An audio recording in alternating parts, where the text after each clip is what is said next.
Tenth class exercise 6.3 का question number 10 है।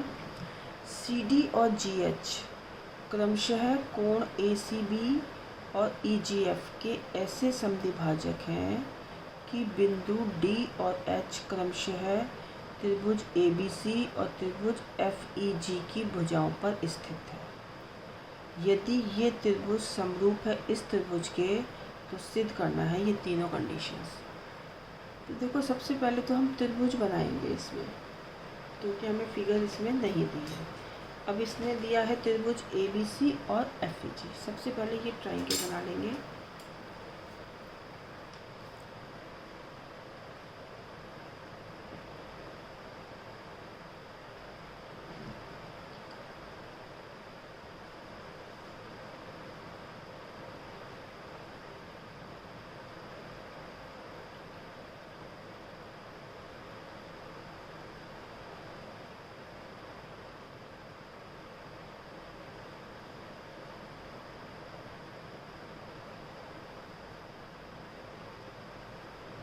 कैसे भी ट्राइंगल बना सकते हैं, इसमें हमें दिया नहीं है तो हमें अपने तरह से देखना है।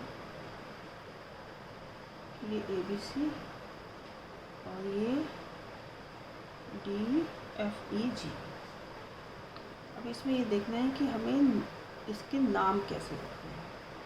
देखो, अब उसने कहा कोण ए सी बी और एफ जी ई जी एफ, यानी कि हमें सी जो है ऐसा रखना है जिससे हम समद्विभाजक कर सकें। इसको हम यहाँ पे रख देते हैं, इसको हम जी यहाँ पे रख देते हैं। तो ये हो गया ए सी बी, तो ये हो गया ई जी एफ। दोनों एक सिमिलर होने चाहिए, ठीक है।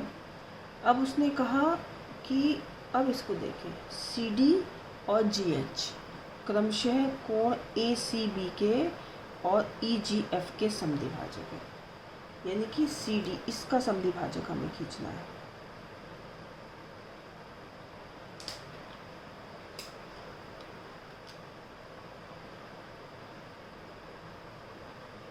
ये इसका समद्विभाजक हो गया और ये इसका हो गया कोण का, ठीक है। यहाँ नाम रख देंगे हम सी डी और ये है हमारा जी एच, ठीक। अब कि बिंदु डी और एच क्रमशः ए बी सी की भुजाओं पर स्थित है, इसकी भुजाओं पर स्थित है। ये हमारा ठीक आ गई फिगर। अब उसने कहा यदि त्रिभुज ए बी सी समरूप त्रिभुज एफ ई जी के, ये इसके समरूप है, तो ये सिद्ध करना है सी डी हमारे पास क्या है, सी डी बटे जी एम। जी एम कौन सा है, ये जी एच, ये जी एच बराबर ए सी ये है बटे एफ जी, ए सी बटे एफ जी। यहाँ ए रख दीजिए, है ना, तभी हमारा ठीक आएगा। ये ए रखो, ये बी रखो, ये सी रखो, ठीक है। ए सी बटे एफ जी। अब इसको देखेंगे।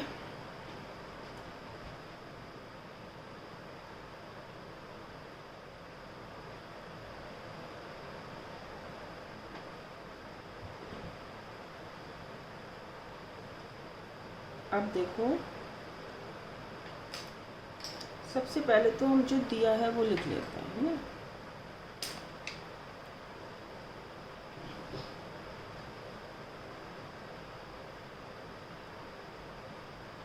दिया है त्रिभुज ए, यहाँ पे बी आएगा, है ना, बी ए बी सी व समरूप त्रिभुज एफ ई जी के, ये हमारा दोनों समरूप होगा। अब जब समरूप है तो इसकी तीनों तो कोण बराबर होंगे और जो भी संगत भुजाएं हैं वो समानुपात में होंगे। तो हम सबसे पहले लिख लेते हैं, इसलिए हमें एंगल की ज़रूरत है, एंगल ए बराबर एंगल एफ के।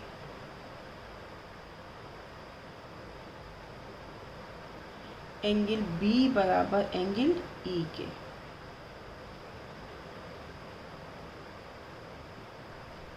और ये पूरा कोण एंगल सी बराबर एंगल जी के। ये तीन हमारे एंगल बराबर हो गए। अब ये इक्वल हो गए। इधर देखिए, ये हमने इसका, ये इसने कहा था इसका अर्धक है, ये इसका समद्विभाजक है। तो ये दोनों कोण आपस में बराबर होंगे। मान लें इसका कोण 1 है, ये 2 है, ये 3 है और ये 4 है। तो ये एंगल्स भी बराबर होंगे समद्विभाजक के। 1 बराबर 2 के होगा, 3 बराबर 4 के होगा और 1 बराबर 3 के होगा, 2 बराबर 4 के होगा। क्योंकि सी बराबर है जी के, तो 1 बराबर 3 के होगा, 2 बराबर 4 के होगा। इसको भी हम लिख लेते हैं। चूँकि क्या है, सी डी कोण सी का समद्विभाजक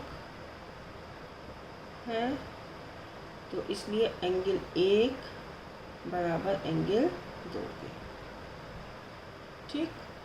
और इसी तरह जी एच या एच जी कोण जी का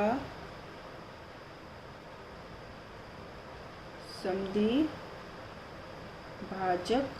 है, इसलिए कोण 3 बराबर कोण 4 के। ठीक हो गया। और अभी C बराबर है G के, ठीक है ना, लिखते हैं। और कोण C बराबर है कोण G के, तो इसका आधा भी आपस में बराबर होगा। हाफ ऑफ कोण C बराबर हाफ ऑफ कोण G के। आधा कोण बराबर होगा। आधा कोण बराबर होगा, इसका मतलब ये कोण 1 बराबर होगा कोण 3 के, कोण 2 बराबर होगा कोण 4 के। ठीक है। इसलिए कोण 3 पहले 1 बराबर कोण 3 के और कोण 2 बराबर कोण 4 के। अब ये हमने वो सब लिख लिया जो हमारे इसमें यूज़ होगा। ठीक है।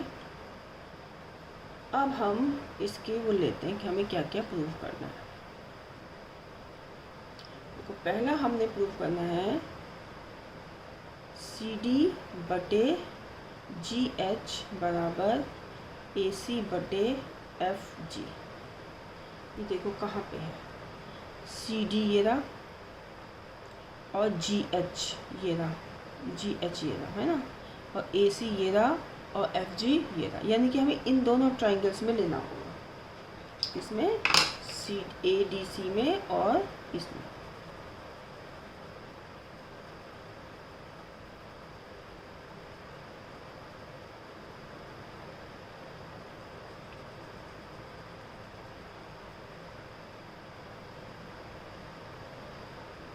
ठीक है। तो हम लिख लेंगे त्रिभुज ए डी सी व त्रिभुज एच जी एफ में। अब इन दोनों में देखो क्या क्या बराबर है। कोण 2 बराबर है कोण 4 के, अभी हमने प्रूव किया है। कोण ए बराबर है कोण एफ के, दिया है। तो 2 कोण बराबर हो गए। तो कसौटी से कौन सी, एंगल कसौटी से ये त्रिभुज समरूप हो गया इस त्रिभुज के। अब ये दोनों ट्राइंगल समरूप हो गए तो क्या होगा, इनकी भुजाएं, जो संगत भुजाएं हैं वो समान अनुपात में होंगी। यानी कि सी डी बटे एच जी बराबर ए सी बटे एफ जी। यही हमें प्रूव करना है। तो हम इसको लिखेंगे कैसे, एंगल 2 बराबर एंगल 4 के। अभी हमने प्रूव किया है, लिख देते हैं सिद्ध किया है। ठीक है, ये रहा यहाँ पे। ठीक है, इसको हम चलिए समीकरण 2 लिख देते हैं, इसको समीकरण 1 देते हैं ना। सिद्ध किया है समीकरण 2 से, ठीक। और ये एंगल ए बराबर एंगल एफ के, एंगल ए बराबर एंगल एफ के क्या है, दिया है। ठीक। तो त्रिभुज समरूप हो गए त्रिभुज ए डी सी समरूप त्रिभुज एच जी एफ। अब समरूप हो गए, इसलिए ये हमारे पास सी डी बटे एच जी, इसलिए सी डी बटे एच जी बराबर हमारे पास क्या आ जाएगा, ए सी बटे एफ जी, ए सी बटे एफ जी। क्यों?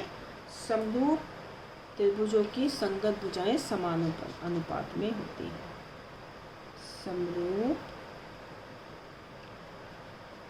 त्रिभुजों की संगत भुजाएं समान अनुपात में होती है। ये हमने इसका पहला पार्ट प्रूव कर दिया। अब इसके हैं बाकी दो पार्ट्स।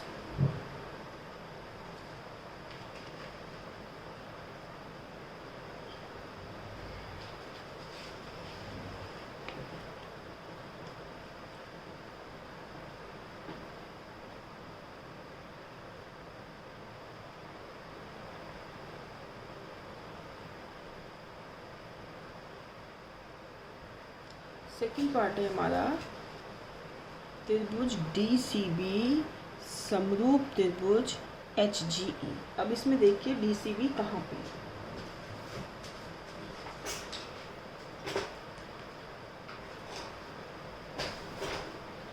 डी सी बी ये वाला है, ये, और इसको किसके बराबर प्रूव करना है, एच जी ई, इसके समरूप, ये वाला।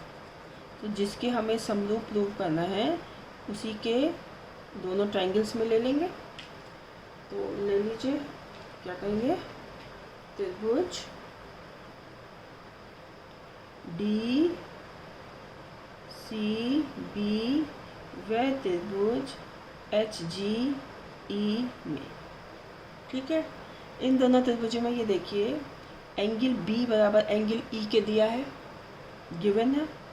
एंगल 1 बराबर हमने एंगल 3 के अभी प्रूव किया है, तो दो एंगल्स बराबर हो गए। तो एंगल क्राइटेरिया से ये ट्राइंगल समरूप हो गया इस ट्राइंगल के। तो वही हमने लिखना है, क्या है, एंगल बी बराबर एंगल ई के दिया है,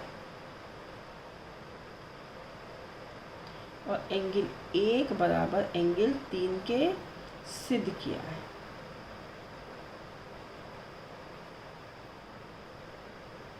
ठीक है, तो हम कहेंगे एंगल कसौटी से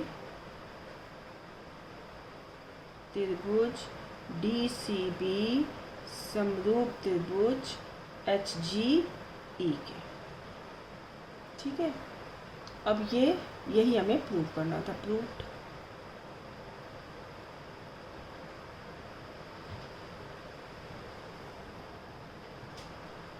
अगला है सी पार्ट है इसका,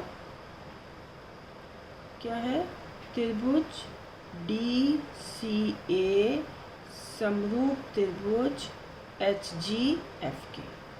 डी सी ए, ये रहा, डी सी ए समरूप त्रिभुज एच जी एफ के। तो ये तो हम ऑलरेडी कर चुके हैं, फिर भी एक बार कर देते हैं। दोनों ट्रायंगल्स में ले लेंगे त्रिभुज, क्या है, त्रिभुज डी सी ए व त्रिभुज एच जी एफ में। देखो क्या क्या बराबर है, एंगल ए बराबर एंगल एफ के दिया है, एंगल 2 बराबर एंगल 4 के सिद्ध किया है, त्रिभुज समरूप हो गया इस त्रिभुज के कौन सी से, एंगल क्राइटेरिया से। तो लिख देंगे बस इसमें एंगल ए बराबर एंगल एफ के दिया है, एंगल 2 बराबर एंगल 4 के सिद्ध किया है। तो हम कहेंगे ट्राइंगल डी सी ए समरूप ट्राइंगल त्रिभुज एच जी एफ के। यही हमें प्रूव करना था, प्रूव्ड।